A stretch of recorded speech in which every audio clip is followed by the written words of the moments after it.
parfois les sociétés minières disent, mais si on paye normalement, est-ce que les communes vont bien gérer?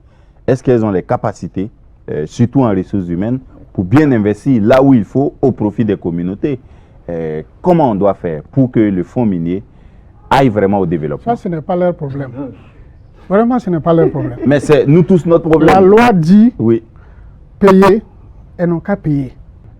Une fois que l'argent est là, qu'est-ce qu'on doit développer au niveau local? Qu'est-ce qu'on doit faire pour qu'on sache que ça sert vraiment au développement? La loi est claire, hein, y compris les décrets. C'est-à-dire le fonds minier sert à des dépenses d'investissement.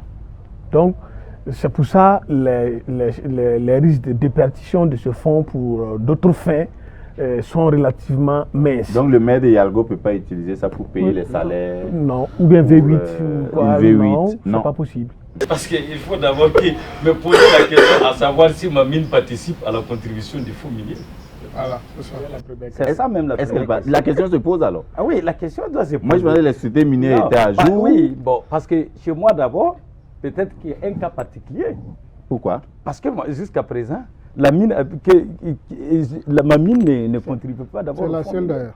Comment vous savez? Ah oui, je le sais très bien parce que toutes les mines, les autres mines, si vous voulez demander les rapports de contribution des mines, vous verrez que la mine Somita du groupe Norgold et Bissa du même groupe Norgold. Du même groupe Norgold? Oui, ils ne contribuent pas.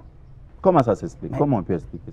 Ça s'explique parce que c'est leur volonté de ne pas contribuer. C'est leur volonté de ne pas respecter la loi de notre pays. Mais l'Assemblée nationale a dit au gouvernement de faire en sorte que le code minier soit respecté. Oui. Et je pense que c'est un message fort. C'est quand même les élus de toute la nation qui ont dit qu'il faut qu'ils paient. C'est ce que nous avons toujours dit. Nous répétons que ce qui est en train de se passer est très grave. On va se flatter si on utilise des mots doux.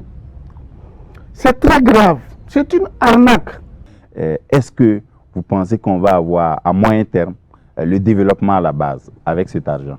Le développement à la base, il est possible. Ce n'est pas un mystère, mais c'est aujourd'hui des ressources qui développent les communes. À l'étape où nous sommes, selon votre constat, hein, parce que vous êtes de la société civile, vous êtes ancien député, est-ce que les citoyens savent comment les choses se passent?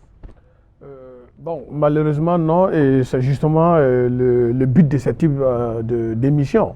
Parce que moi, j'ai vu la toile s'enflammer le jour où le président de la commission de l'Assemblée allait présenter son rapport. J'ai vu des gens s'indigner pour la première fois. J'ai dit, mais tiens, ça commence à intéresser les gens. Vous parlez du dernier rapport de la commission d'information de l'Assemblée sur les questions fiscales minières. Voilà, oui. J'ai vu la toile qui s'est enflammée tout de suite. J'ai compris qu'en réalité, beaucoup ne savaient pas comment fonctionnait le secteur minier.